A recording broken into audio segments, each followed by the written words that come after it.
Desde o BNG queremos celebrar a rectificación do Goberno Municipal de Abel Caballero que ven de desistir do seu proxecto de macroárea de xogos infantís no Parque García Pichar. A decisión é correcta, aínda que chegue 4 anos despois de que o reclamase a veciñanza da contorna e o demandásemos o propio BNG. Nunca é tarde para acertar, evitando convertermos esta importante zona verde nunha esplanada de máis de 3.000 metros cadrados de caucho.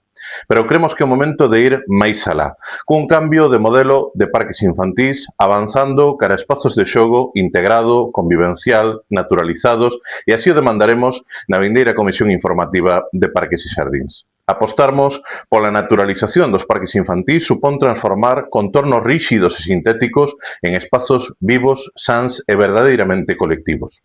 Fronte ao modelo actual, acoutado por valados con pavimentos de caucho e grandes brinquedos metálicos estandarizados, a integración de elementos como a madeira, a auga, a vexetación e mesmo desniveis topográficos redefine a experiencia do xogo.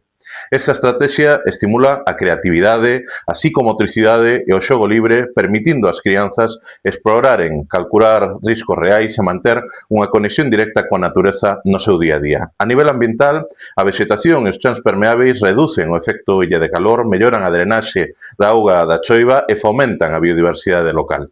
Deste xeito, os parques infantís deixan de ser espazos artificiais e convértense en auténticos refuxios climáticos e lugares para o encontro interxeneracional moito máis amáveis, saudáveis e sustentáveis para a vida na cidade.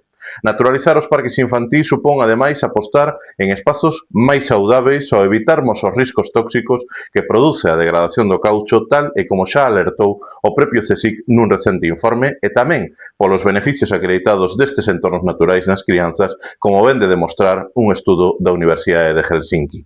No BNG temos claro que un Vigo máis sustentável e vivível pasa por máis árbores e menos caucho, por máis presenza natural e por menos elementos artificiais, por construirmos unha cidade máis respirável, a principiar polas nosas crianzas.